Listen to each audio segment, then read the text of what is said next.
welcome everyone to episode 9 of Masks and Mimicry, dealing with death in the party. Yes. As always, Vellic and Brand. Yes. And so today we're going to talk about a morbid subject, dealing with death and how that comes about, how you react to it, how you deal with it both as a player and as storyteller. So I kind of wanted to start with that, with a question, as I usually like to ask questions. Have you had to deal with having a character die in a tabletop game? How'd it happen? Was it a surprise? The answer to that is most assuredly no, actually. I have not. I've come close once, but it's never actually happened. So no, it wasn't a surprise because it was a thing. And it was a situation where I knew going into what the situation was that was a possibility. And it was a very unique situation where one of the players, it was a one-on-one session with me to kind of wrap this unique situation up, where he went into this meeting without telling the rest of the party and got himself essentially assassinated. And for the most part was a roll away from death. And I knew that wasn't an option. So, that whole one-on-one session was pre-planned. I knew the different possibilities that could happen. And so I knew that was something. Yeah, let's see. Sarah says, nope. Oh, wait. Willow technically did die. But was brought back. That still counts. The character died. Yeah. In your case, your character drowned, which is just... whereas we don't talk about that. Except we always talk about that. Not at the top of the list of preferred methods. Definitely a surprise encounter. To have that just suddenly happen in the middle of something that was not supposed to be particularly challenging. Hello, Grimslag. We're talking about whether or not you've had a character die in a tabletop game. If you have, share the experience. I would wager between all of us as players in that setting, and then even you, and that never once thought about this being a moment of death. It's like, really wasn't intended to be. No, it was like I contributed to the final outcome. Yes. Yeah, I mean, there were a lot of choices involved. Her deciding to go by herself without someone else there. Your character, you deciding to not metagame and have your character be like, what's that? I don't know. It's just someone dying. I did the good thing, and we talked about metagaming last time. I followed procedure, RP procedure, and she died. That's perhaps something we should have talked about during metagaming. Like, are there times, there are certainly times you get tempted to metagame, and, is that ever okay? Or, I don't know. But I certainly have lost characters, had characters get killed in play. Not for quite a while. I've had at least 2 characters get killed by other party members. One was intentional, like the person literally were climbing up a ledge and the person literally just boots me off. It was not cool at all. The other one was accidental, like the DM did it basically. Like they were like, I cast fireball, and the DM's like, well, you're actually aiming this way, so, and they're over here, so you fireball them. Both questionable instances. Any, like, by the way, the one of your party members over there is none of that. Just like, oh no, you just fireballed your other party member and they die. Like, oh, great, lovely. Then you make my saving throw. So yeah, that's a lot of some surprise things. Those are mostly like earlier in my tabletop career. We're talking, 15, 20 years ago. And they didn't have that much impact really because, I was still newer to tabletop and role playing, and I didn't get nearly as into my characters as I do now. They didn't have nearly as much story. It was all like, oh, well, this is a centaur fighter with who is very brave and blah, blah, blah, blah, blah. That was about it, That was the level of invested Just enough that we were. RP to get you going. Yeah, yeah. Your ferret lived. Yeah, your ferret survived your drowning. Could hold its breath longer than you.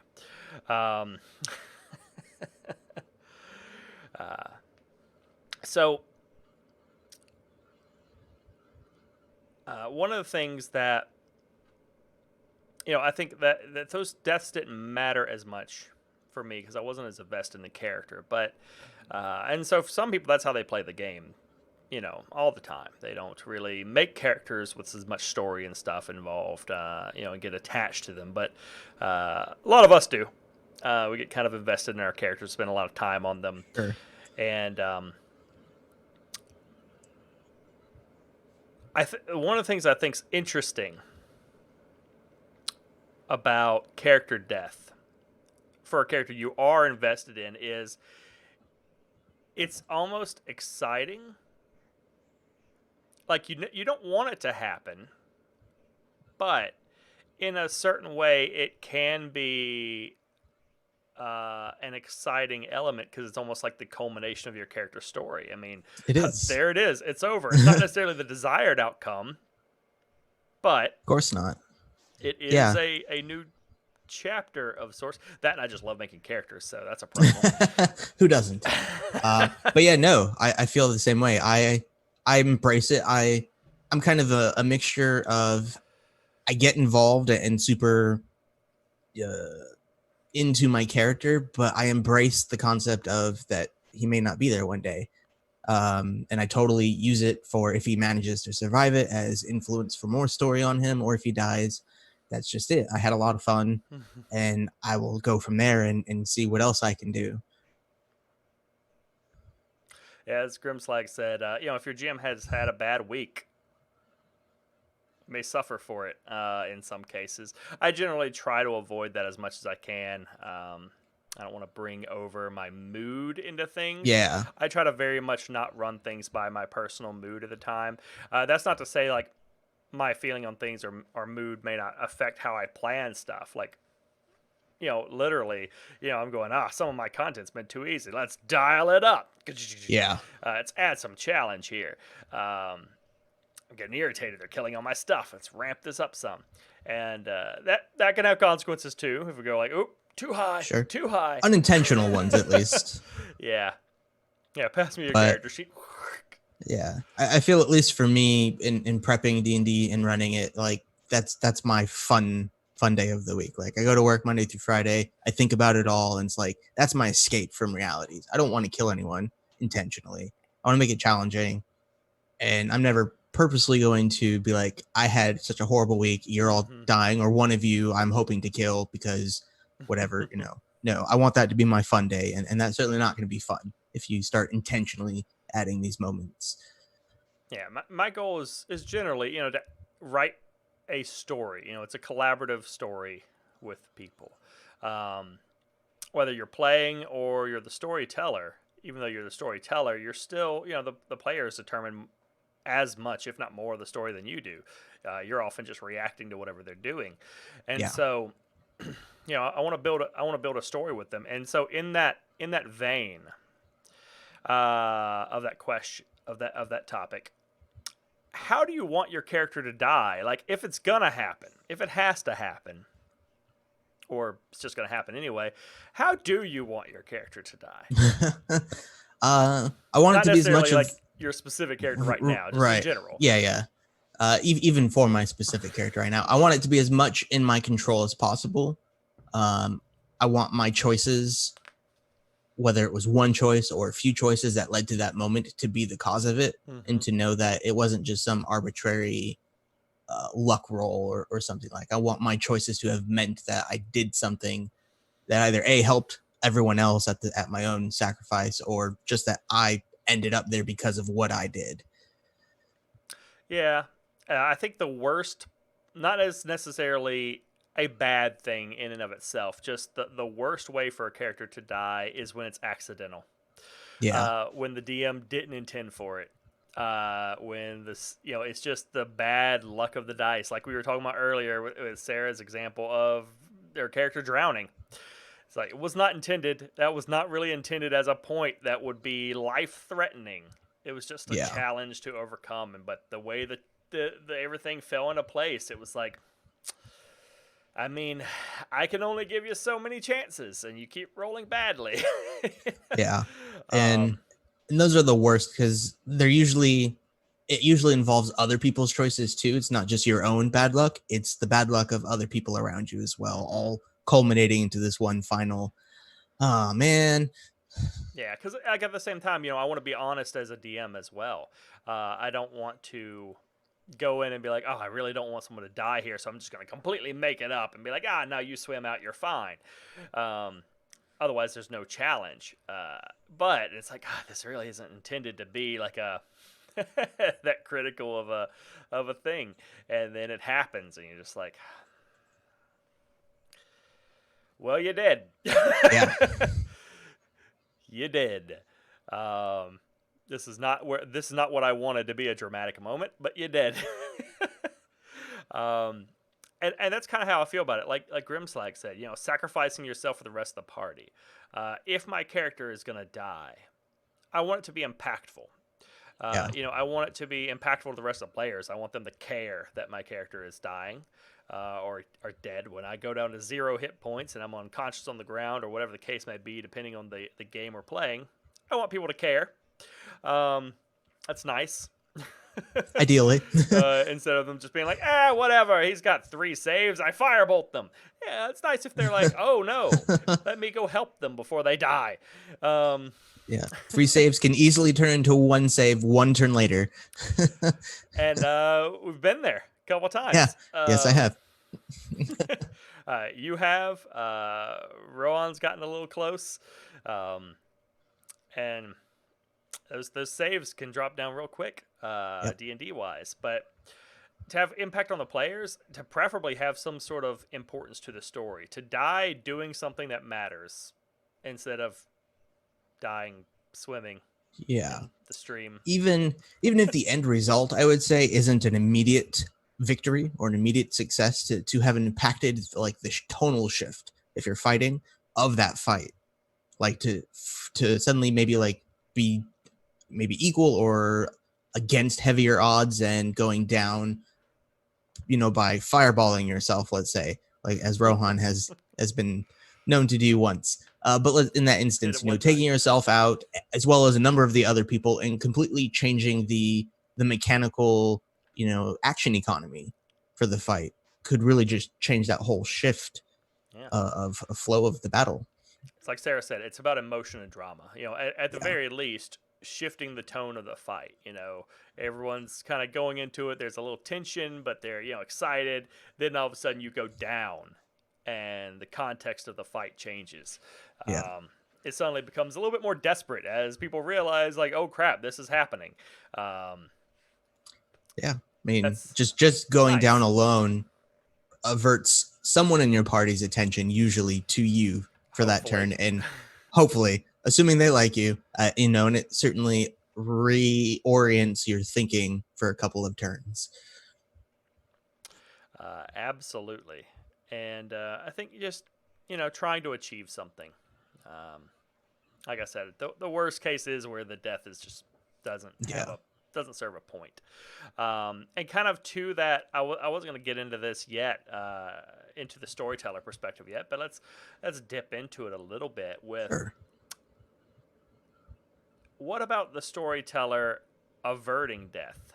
Like, when is it okay? Is it ever okay? When is it okay for the storyteller to start fudging things so that people don't die? I think there is a level in which it is okay and a level in which it is not, where you just kind of have to let the dice do their thing. I think that as long as there is a narrative purpose to express a very specific point narratively, where you're planning on this thing to be like, you're trying to instill this feeling in your party, then it's okay. But other than that, like, you want to be careful not to overdo that, and you want to hold back on those moments where you're purposefully overdoing it and they feel like, we're going to die, and then you save them, and you want that to be as in much of their control as possible. Yeah, it's one of the things I agree entirely. I think that there is room, and obviously we've had people on the show before who've disagreed with this because we've kind of talked about this and DMs, like storytellers fudging numbers and stuff a little bit. And it's okay when the player is swimming. um, we've talked about this, and some people disagree. They're like, no, storytellers should never fudge numbers, should never make anything up, yada, yada, yada. I don't agree with that. I do think that there are occasions where, as the storyteller, it's okay for you to kind of fudge things a little bit and make them up. I would never tell, I don't want to tell players that I'm doing it, and I don't do it very often, and I don't think you should do it very often, but I think there are a couple circumstances where it's okay for the storyteller to shift some things and make some things up to try to avert a player death or some other really bad consequence that they didn't intend. For instance, if I made a mistake, if I put everyone into a fight that was poorly balanced, I just threw you up against stuff, and then I realized after the fact, like, oh, maybe I threw way too much into this fight. Not because of choices that the players made, but just the amount of things that they're up against is too much. Especially as someone who likes to customize mobs, likes to create new mobs and things for people to fight. I'm like, oh, maybe I threw too much into this. That's an occasion where I might fudge some things. Go, okay, maybe this person suddenly has less hit points. It's not to say like instant. I'm gonna just go in there and be like, this person, this enemy dies or anything. I think you have to be subtle with the changes you make. You can't go in heavy-handed and completely change the whole fight. But you want to go in and go, okay, maybe I gave this person too many hit points. Let's dock that down a little bit. If I'm rolling tons of critical hits, normally I'll just deal them out to you. And there's been some like you've taken multiple critical hits in a fight, and I just keep hitting you with them. I'm like, I'm rolling them. But that's something like, if I feel like I may have been overzealous in a fight, I might negate a critical and be like, all right, let's back that off. That's a little crazy. That's the level of alteration I'm willing to make. I'm not willing to completely throw it and just be like, no, no one's going to die in this fight. But I'll be like, okay, maybe that wasn't a critical. Maybe it just hit you. Give you a little bit more of an edge. Or maybe, all right, you're making a swim check, and I'll give you an extra swim check to see if at the last moment you can at least break the surface to get help. And you still fail it, even though you should have already drowned. I mean, at that point, like I gave you an extra roll. I can't do it much more than that. That's fair, and that's entirely up to the DM to make that call. And some DMs will make that call frequently if they feel like they just don't want to touch the topic of death in their campaign. And that is something. I mean, people have to kind of weigh for themselves. Is death going to be appropriate for your game? There are some people that. Especially with like maybe newer players and stuff, they don't want anything that serious or heavy going on. They're just playing it lighthearted for fun, easy encounters and stuff. And that's fair. It's not how I roll usually, but that's fair. That's fine. And I will say, I think it's fair for a storyteller to tell people or hint at things when they think someone's doing something stupid. I think it's okay to give them a what's the word I want? Not a logic check, but a common sense check. Kind of a little common sense nudge in there. I think that's okay sometimes. I haven't had to do it with our group really in a long time because we're pretty good. Yeah. Mostly not noobs, especially with like new players though. That's a thing. I'd be like, I don't know that you want to do that. But I think all storytellers still do it because we usually say something with, like, well, you can certainly try. Or you can do that. Or hey, make an intelligence check for me really quick because I really want to remind you about this thing that you've totally forgotten. And but I'm not just going to tell you forgot it. Yeah. You suddenly remember that you put a bomb here. What's wrong with you? There are some occasions, I think, for the storyteller to get involved. Another one that doesn't get talked about too much is people getting defeated but not killed. And I've had to do this before, in 2 different occasions, DMing. Most recent one being with a character of Sarah's, where got into a fight that was way too much and got killed. And it was just a 1-person game, so it was literally just her. I mean, that's the end of the game if she dies. So and it was like, I guess, a random orc. So it was like, and it's sitting there like, okay, I didn't balance this very well for just 1 person. Really need to have a companion here to heal and stuff and bring you up in case you go unconscious, because otherwise that's death. And so I was like, well, instead of killing your character, the orc captures you. And so they woke up later with like 1 hit point, like tied up. And so there are. That's another thing for storytellers to keep in mind, I think, that the option doesn't always have to be death. Yeah. In fact, I think Rohan himself went through that last week or the week before. You were brought unconscious in a very unique position, a unique state, unique plane of existence, and you woke up no longer in that plane with 1 health point. And it was all a dream. Yeah.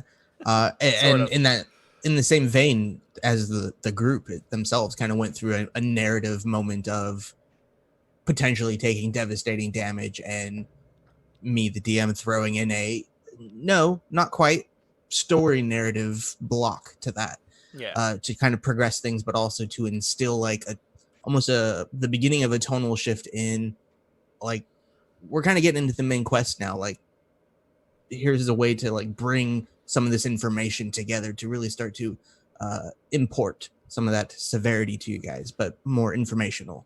Yeah. And it's difficult, I think, to have that sort of cause and effect where, you get taken out and you don't die, but something else happens when it's like 1 person. If you're in a party and 1 person goes down, I mean, you can't be like, well, you were captured and not killed. No, you died. I mean, you died on the battlefield. Everyone saw it. So that does make it a little bit more complicated. And there's definitely a difference between the storyteller having to act to prevent someone from dying because they didn't want someone to die in a certain place, and planning for something to happen that does prevent them from dying, but it was planned in the story to happen. That's right. That's very different. Like, if that situation did happen, that part was planned, and that was purely in our case like a circumstantial thing of you guys not going in there with the one thing you really needed to begin with. And so, but to be fair, if my character had not failed a wisdom saving throw and been mind controlled, maybe you would have. We would have searched the rest of that place before fiddling with that. Quite possibly. And that's kind of the moral of it, is like a byproduct of botched rolls typically leads to things going completely the opposite direction, and to sometimes death. Oftentimes death, yeah. Yeah. So let's continue looking at this from the storyteller perspective. How, looking on how, what we talked about with how you would want your character to die. If your character was to die, how you would want that to take place. How do you, as storyteller, offer that to the player? How do you provide that experience when you, as we've discussed, there are a lot of situations that are hard to control? Yeah. I mean, I'm certainly not providing the opportunity to die necessarily, if that's what you mean. Like, I'm providing what provide so that if they are to die, it is in that sort of circumstance where it is impactful, it is meaningful, instead of just, oops, you drowned. Yeah. It's hard to avoid situations like that because you don't expect it. And like you said, you didn't walk in. None of us walked in thinking like, oh, we're going to drown. Part of it is maybe knowing, what the challenge is in this case and who's the weaker aspect of that challenge. And when that person gets up, to be prepared, like to deal with it. But I think it's really hard to prepare for it. I think death in games like D&D happen so sporadically and unintentionally most times that it's really hard to prepare yourself for it. Yeah, I think what you can do by means of kind of preparation to try to provide that is, one, provide balanced fights whenever possible. Yeah, obviously. I'm not always the best at that, but try to provide a good balanced fight. Fudge things as the storyteller. Sometimes fudge things to avoid a completely meaningless death, within reason. Or TPK. Within reason. Within reason. I still don't think you should, even if it's a situation with a TPK, you shouldn't change the world. You don't move the world to help people. But I'll move a pebble. I'll go, okay, this pebble was in your way. Let me slide that out of the way here. Give a little nudge to try to help a little bit. And then outside of that, I mean, it's in their hands. Their fate is what it is. And okay, that's a good question. We'll get to that in a second. But I think the other thing you can do to prep for that is to provide high stakes moments, is provide battles and occasions where the stakes are really high. And, especially if you're going to make something that is really challenging, make it so that there is something to be lost there. Like, okay, right. if you're going to risk killing somebody, it needs to be important enough that it's worth dying for. So then they go, well, at least we killed the Lich. Right. And ideally that comes also attached with it. So either a player's story elements, coming in and you're perhaps over emphasizing a battle in that regard to make it like this is directly related to player X. I'm going to purposefully make this a little tougher because it's meant to be a little more impactful, or try to at least. Doesn't always happen. But you go in and throw a little bit of additional challenge into it to make it more meaningful because it's related to something important to one of your players. Now, Sarah asks a good question. How would you handle one of your players wanting their character to be killed off? Indeed. And I actually had that in my last game that I ran, where one of our players had to leave, and they wanted their character to have a really impactful death. And I should have just killed him. I should have just made it rock on the head, whatever, but orchestrated it so that it's bam, someone notable in the story, made it dramatic, but someone notable in the story kills them and just offs them and they're dead like that. That's what I should have done, because what happened instead was I tried to position actual combat elements and stuff to happen to make it happen, without me just having to be like, I am DM, bam, you're dead. Because I felt like that would feel artificial if I just killed them. But what happened is they just never ended up being dead because players kept saving them from every battle. You didn't factor in that we also liked the character, not just him, but we had characters ourselves attached to them, and on our end we have our own meta that we have to abide by. It's we wouldn't not try to do that, And you tried really hard. Y'all were spamming I heals, so did. live, and I'm sitting there no, stop it. And it's so hard to do, to not force it when you have other players who are good at not just letting that happen and who are actually doing what their characters would do, in the sense of following, not metagaming. It's really hard to not force it. So it would have been better in terms of delivering what that player wanted if I just had some big villain, just pop up and kill him in certain contexts or something and just obliterate him from the game.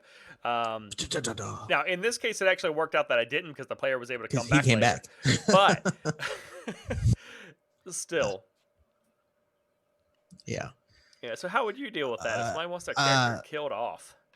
I mean, first there has to be a talk, and I think we've talked about this before, which is why I joked to her about that in there in the chat. But there has to be a talk about it, the intent. If the intent is you're leaving, that's one thing. If the intent is I just don't like my character, there should be first and foremost a talk about, is there a way to fix that before killing off your character? If not, okay, here maybe have a little bit of a give them an insight maybe onto what's coming up to some extent, a very, very tiny insight to that, and start planning with them a little bit. Like, there could be some moments here. How do you feel about this? Make sure they're involved with it first and foremost. Make sure that to them, they're comfortable with what you're about to do to them, and that it makes sense on their end as well. And if possible, assuming you're going to do that, assuming they're also still playing and they're making a second character, start talking about how you work that into that, if possible. Now, back on the topic of how a storyteller you deliver an impactful death for people. Once that's happened, you're not necessarily planning for it, but once it's occurred, I do think there are some things that you can do in the moment to help establish that impactful death, even if it is completely accidental and them drowning or something. And just for example, I do think there are some things you can do. One, which require you to be prepared for it. As a storyteller, you should be prepared, at all times, that somebody might die doing something. They may dive off a cliff and turn into a fish and splatter on the ground for some reason. Just cuz. And so I think there's a few things you do. One is music. You got to set the mood. Oh yeah, I was going to go straight there. Have some sad music on hand that you can switch to and be like, you don't want to be playing wah wah when they die. Yeah. You want something that will suddenly switch the mood. Now you can't necessarily do that like in combat, because you don't necessarily want to switch from the actiony vibe. No, you wait till it makes sense. But if you can, I think what you want to do is you want to stop play to a certain extent. You want to give that player a moment. Not saying no one can do anything. Just you want to spotlight the moment on them, and you play music that's fitting to the situation if you can. Change the tone of how you speak. Start to describe things. Focus on their character, because something very important is happening to their character. And again, that's hard to do in a fight.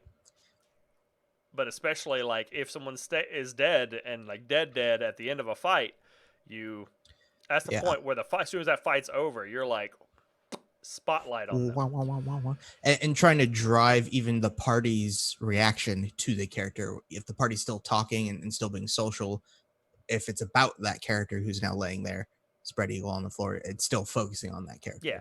Yes. Yeah.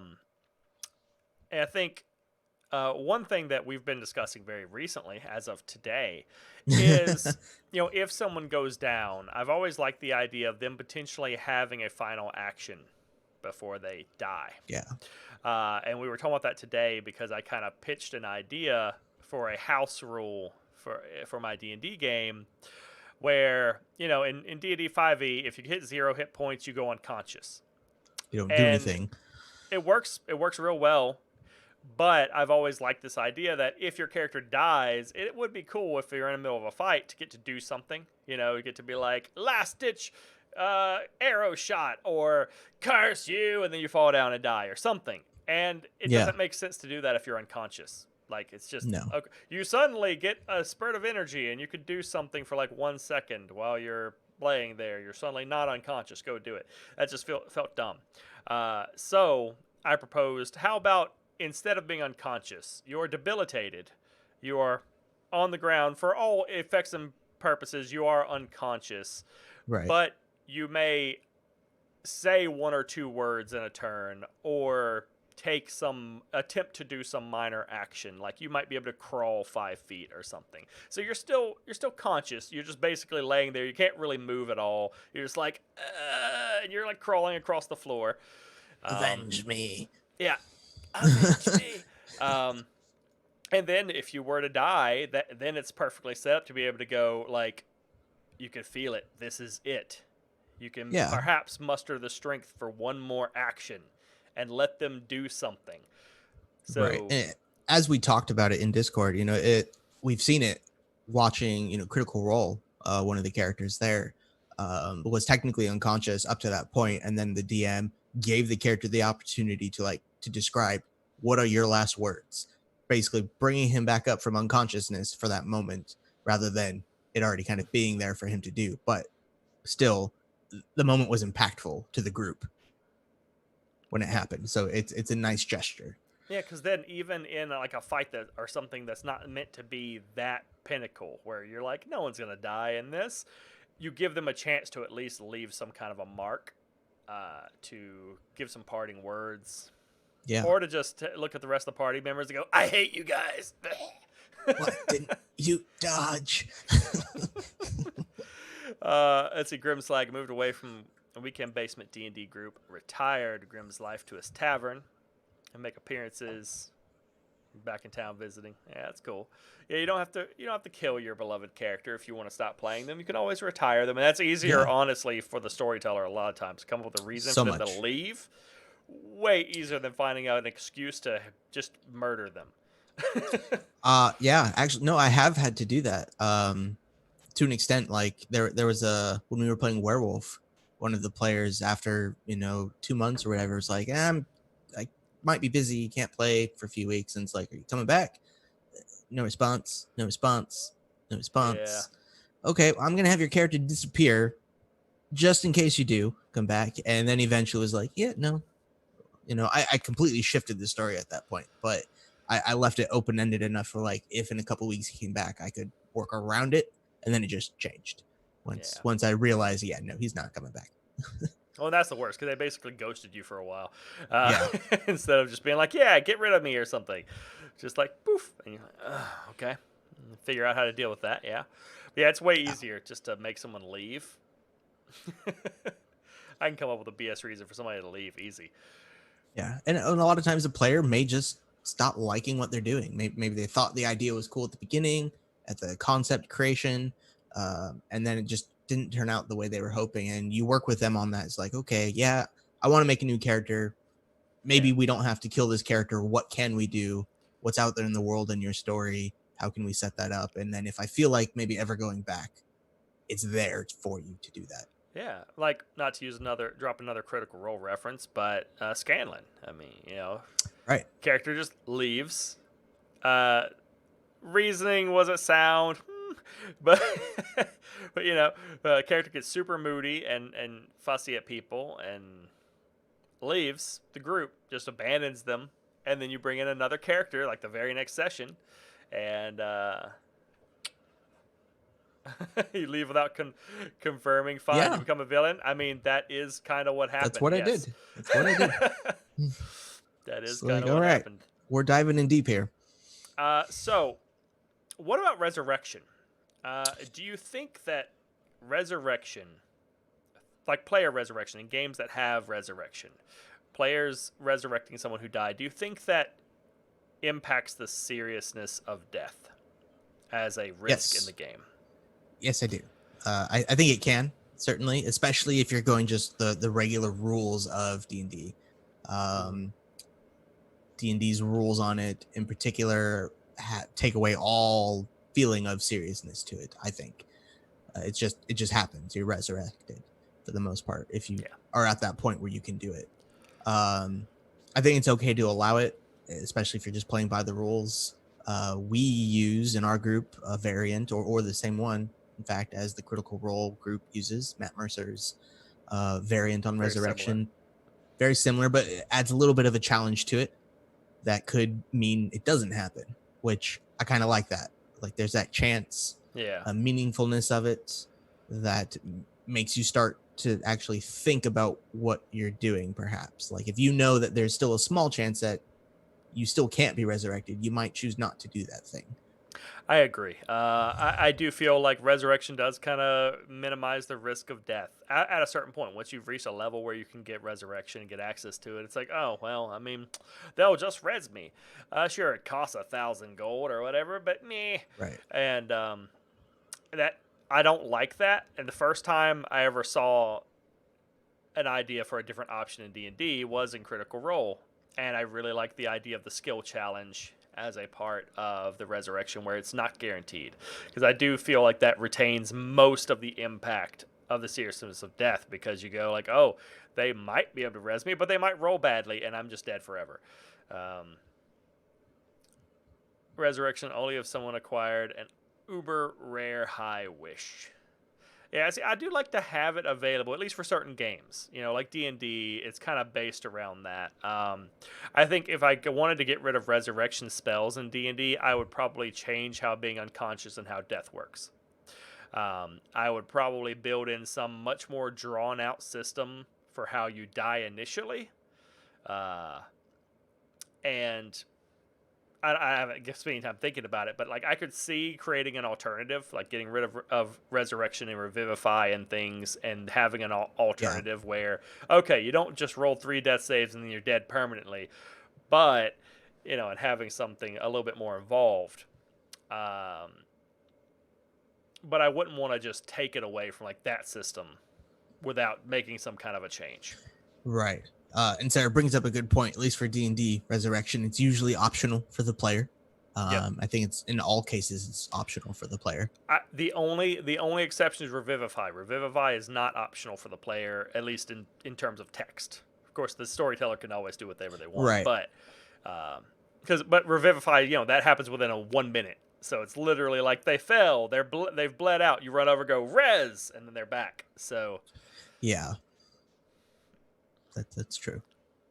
And I think even in like the Critical Role channel, they use it basically like that. It's like you have literally 1 minute to do this. When you do it, you're not in that dramatic moment. You're still full of adrenaline and just being like, okay, you're back up.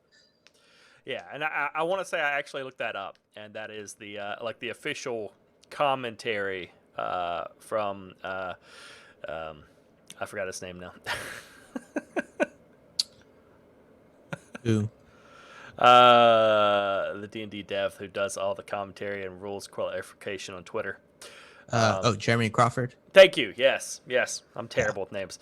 I want to say I did see a comment from him specifically about Revivify, that it is like, doesn't matter. They don't really get a choice. It revives them. But that's the only one. And so, yeah, that was kind of intentional. Like, not only because it's the voice, the text of the spell, but I do think it's also an important question to ask people and for people to actually consider. Like, you're being resurrected. Do you really want to go back? Because depending on the setting that you're in, you may be going somewhere really nice. Do you really want to go back to the material plane? You could be going to White Shores, It could be going somewhere very paradise-like. How impactful is things? How important is the story to you at this point? Have you already finished your character story and you're like, man, I don't really care anymore. I'm set up. Nah, y'all have fun. I'm just gonna peace out. Yeah, and you hit that certain point leveling up where most people around the D&D channel say it's a lot harder to die at that point. And resurrection becomes a thing that, for the most part, if you're a cleric, you're saving your diamonds, especially that 300 or 500 gold value diamond for those moments. Like, you're prepared to deal with it at that point. And there could be like a correlation between the time frame most people play their campaign to that, and where they start getting like, okay, well, we're level 7 now. I want to really like make a new character at this point, because they're just so used to going through just that phase of 1 through 7 or 2 through 7 or something, and then starting a new campaign. Yeah, I do think that things can kind of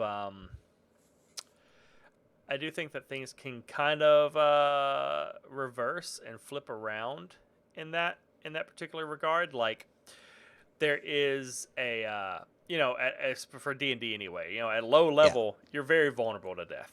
Then you hit a certain point where not really at all, and you're pretty secure until you get to really high level where you're suddenly very vulnerable to death again, because there's things that can completely destroy you.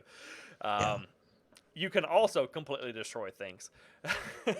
But you're fighting cosmic level threats. Things going to deal with you. Let's see, Malice, kind of like how low level death.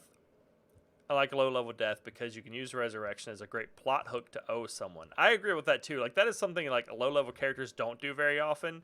Like, someone dies and they don't just go like, all right, let's pack them up and see if we can get them resurrected. I'm like, other people can cast resurrection besides you, right? That's a thing. You could take them to a big city somewhere and be like, can someone resurrect my friend? Yeah, How much is which this going to is kind of, cost? I think, what we did in Sarah's case with the drowning, Mm-hmm. if I recall. We did. But in that case, you still want to ask the player, like, hey, I have an out for you, or an in for you in this case, to come back in. Are you interested? If so, we can totally make this like a kind of a temporary small plot hook to see if it happens. There's still that chance, if you're homebrewing the resurrection rule, at least, that it fails, but it's not a guaranteed you're out just yet. Yeah, and that very much was the case with Sarah's character. They did y'all. You had the capability to resurrect, but you did not have the materials, I think it was. So you Yeah. had to go somewhere to get the materials to actually do it. Um, and yeah, let's see. Or you put the dead player in stasis. I think that it's supposed to be, and take them to a high priest or priestess so they could charge you big bucks or give you an impossible quest. Those are very valid options of things that you can do if you don't want your friend to be dead forever. Yeah. Now, in some cases, it doesn't work. Like, if you die at level 1, you don't have the money. You're never going to have the money to afford that resurrection. But if you're like level, you're level 4 or something, hey, it could be viable. Yeah. When in my campaign, when Tarek's character, Paladin Torin, came close to dying, I had prepped, going into that next actual session, because we had the private session with just him and me, where he may or may not have died, and I knew going into that he may or may not be dead at the end of it. And I had the next session prepped for either one of those options. Like, you guys would be presented with his dead body potentially, and have a choice. Like, how do we want to do this? Do we want to bring him back? Does he want to come back? Do we have the materials to do it? And that was a possibility. And then considering where you guys were, who you guys knew, like, what could you guys do to potentially bring him back, and would it work? So, after someone dies, what do you do with the rest of the game? Like, how do you go forward? Do you just try to move on? Do you still feature that character in some ways, in some capacity, in future moments of the game? Or maybe not the character themselves, but the memory of that character. And, how do you move on with the player and just getting them back into the game? That's a good question. And I think it kind of starts off in like the moment of death. Like, you have to consider, so-and-so just died.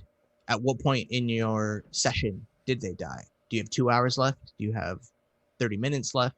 Do you stop the campaigns or that session suddenly to be like, we'll pause here? Like, once a dramatic moment has happened, and maybe you're out of combat now, you've all had your players circling around and giving their thoughts in that moment, maybe pause early, and then sit down with either the whole group or the player or any of the players connected to that player, and just talk things out. Like, how do you now feel about this? Start asking questions to your players throughout the week. How do you feel about him dying or her dying? And then that player in particular, do you want to keep playing with me? Do you want to make a new character? What do you want to do? And let's go from there. Yeah, I generally presume someone wants to continue playing, wants to make a new character, but I mean, that's not a given. They may be very upset about how it happened or what went down. For me, I think I do want to, I think it's important to have, like we talked about, that moment of death to be impactful. I also think it's important to bring it back to, I'm a little bit evil. I want to play with people's heartstrings. And so I want to remind them, like, that's the thing. I want to bring it back and remind them of stuff. And, if someone died, I would absolutely plan to put things in the story that remind them of that character or the circumstances of their death, or to make a villain or reinforce a villain that's tied to that instance. Bringing some vengeance into the story. Absolutely. I think it's a good way to go all around, is just to make references. And like the Critical Role channel, they do that constantly with their now long gone player or character. Player still there. But I think a lot of that comes from the players themselves as well. They sometimes, if they're thinking about it, they will do that themselves as well. But you can certainly throw that out, and should throw that out as a DM to and I think bring it all back. I think the other thing that you can do that's perhaps even better than that is to bring back positive reminders, not just reminders of how they died and that that was terrible and everything. I mean, that's great too. Love to make people cry, but to bring back positive reminders to help build a sense of catharsis with people. You know, like if someone died, helping save one of the other party members from some terrible thing, or they died helping to defeat something, then perhaps they get a monument in one of Yeah. the cities or something, or perhaps there's some people that they help to save come by every so often to see the players or the characters or the player characters or something, and that reminds them like, oh, of blah blah blah who died helping all these people. It showed the positive impact, so that it's not just about all the negative stuff that happened because they died, but Sure. some positive cause and effect. Absolutely. Then on top of that, of course, is just if this person wants to keep playing, helping them build a character and get it into the game as quickly as possible. Yeah, you typically have like a week, ideally, if you're playing on weekly sessions, Yeah. to do that. Which is why I like to preface, I think we did in our campaign. I don't think anyone's really actually done it. Maybe I think Sarah has. I've talked to her a little bit, but it's like just have a second character idea at least. You don't have to go into it. You don't have to put it on paper. Just have an idea ready, just in case. Because as storytellers, we plan. Whether it's one day or a few hours or throughout the whole week, you're putting a lot of effort into each individual session, and that just impacts that ability to do that if you're now also planning on how to add a new character into that and bring them into the fold, not just in the session, but through the whole campaign. Absolutely. And I constantly have character ideas rolling around. Yeah. I jot them down and stuff, like little one-liners of, oh, this would be cool. And I keep joking that if you kill my wizard, I'm going to make a monk to make you regret it. I'll make a monk. It'd be the most broken thing ever. But I'm only half joking. Also, just because I love monks. They're great. But I do think that is a monumental task to have to deal with, and it should be something that discourages storytellers from wanting to kill people too carelessly. Is having, especially in like a weekly game, having 1 week to get somebody back in the game. Like I would literally, after that session is over, I would want to literally sit down with the person whose character just died and be like, one, how are you doing? Two, do you have an idea for a character right now? Are you available to talk for the next 3 hours? Yeah, we got to work something out. Because especially with some of our players and stuff, there are some of them that I know won't get back to me very well over email and stuff, over Discord. You need to, if we are not handling it right now, not that they have to finish it, but at least like, do you have an idea so that I can start thinking of how I want to make that happen? Because it's tough. See, Grimm's like, death has to have meaning, or the group just knows resurrection is a crutch option and just goes out with serious consideration every fight. Yeah, you definitely don't want resurrection to be too easy. For sure. You don't want it to be abundant. You don't want it to be easy. In most parties, especially parties like us, where we try to balance the party, there's usually a cleric who has the ability to do it, or someone in the group who has the ability to do it.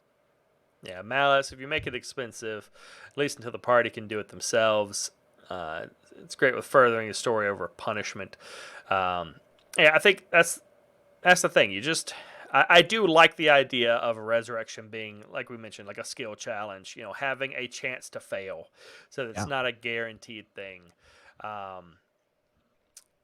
But you still you don't want it to be too easy to access too much. But there is a certain point where I think part of the allure, at least in games like Dungeons and Dragons anyway, I think there is a certain allure to when you reach that point where you can cast it yourself and you have the money to.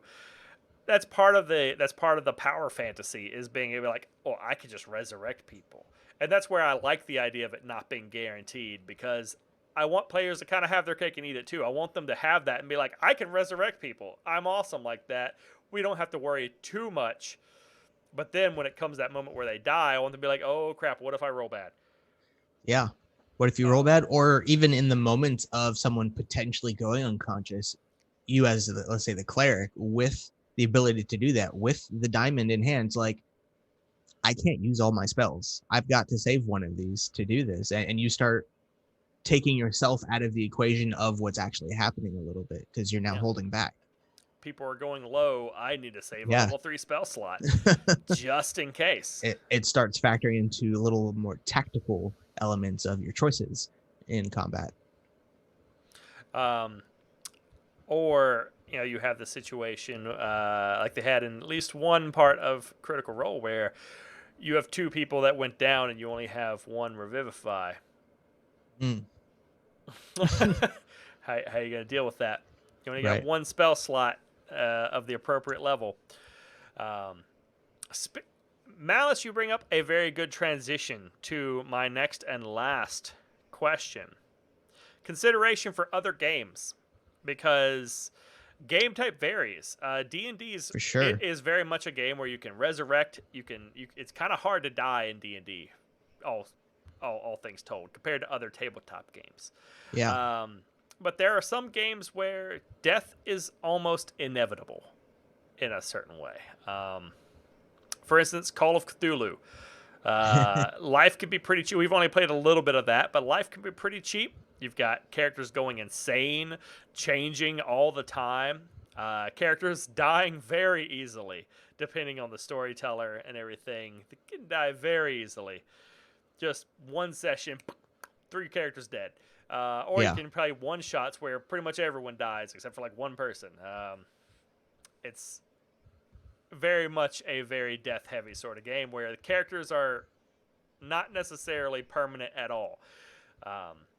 Then you've got Vampire the Masquerade, where risk of death is, I would say, ever present, but not that definite. You know, like you don't go into every session going like, I might die in this session. There are, I think, some other risks more prominent in that setting, with like humanity and things like that. But that also, that setting presents the PvP aspect, potentially the player versus the player, and how, even if you're not like directly fighting each other, how the mental game can shift and cause something to happen to your character, and how you deal with that, knowing that someone I'm playing with was behind all this, and there's a social and just a mental aspect that just completely separates itself from how D&D is handled. Yeah, and so there's a lot of these elements that change a little bit depending on the game you're talking about. But I still think a lot of them are very applicable. Maybe not equally applicable in every game. Like Call of Cthulhu, lots of death happens in that game. And so to a certain extent, not all of it is as equally applicable. But I think that key thing we keep coming back to, I think you still want someone's death to be impactful. You still want to try to make it an emotional and impactful moment, even if someone's only been playing it for one session. You know, you want to look for ways to emphasize that. Look for how you give them their moment, so that they're not just out of the game, but instead they're making the game more interesting. You're playing Vampire the Masquerade, revealing a last-minute super secret thing that no one knew about that shifts the whole story. Or revealing a plot where someone else has betrayed you and they're turning you in, and it is leading to your death. And that's one of the good things about Vampire the Masquerade, for instance, is since it's usually not as combat heavy, can be, and death can certainly come from combat, but a lot of times death comes from social stuff. Death comes from maybe not stupid, but bad decisions you made, or plots that you were not able to see, or other types of social factors, and other people coming down to take hold of you and or kill you. And so it creates drama because it puts you in a situation where you're suddenly the focal point in a very not good way. And you're sitting there like, I'm doomed. I'm probably not going to survive this. And you're trying desperately to get out of the situation, but it doesn't always happen. Yeah. Very different feeling. Like in D&D, it's usually combat that kills you. Usually. So that's pretty much it. Did you have anything you wanted to add on the subject? Not a horrible amount, like try to be comfortable with it. If you're the player, understand that it can happen. Be prepared when it does, and be ready to go to make another character if you're interested, because it comes out of nowhere typically, or you make the choice knowing that it's probably going to happen and start preparing ahead of time as well. But embrace it. I guess it's just advice. Like don't treat it necessarily as something bad that happened. You probably feel bad about it, but embrace it and utilize that moment as something for your next character. Let that be if you will, an anchor for your next character, perhaps. And absolutely, couldn't have said it better. So with that, I do want to remind everybody, Friday I'm doing VR streams again. So Friday night can see the schedule on my Twitch channel. I've got Friday night VR streams. You can follow the channel for updates and everything. I'm going to start playing Organ Quarter Friday, which is supposed to be, at least as it's been explained to me, kind of like a Silent Hill type horror game. So I'm going to try that, see how awful that is in VR. At some point might transition once I finish that. I don't know how long it is, to Skyrim VR or maybe another game. And on Sunday evenings, I'm doing Star Citizen. So you can check those out. And of course, in 2 weeks, we will have Masks and Mimicry again, episode 10.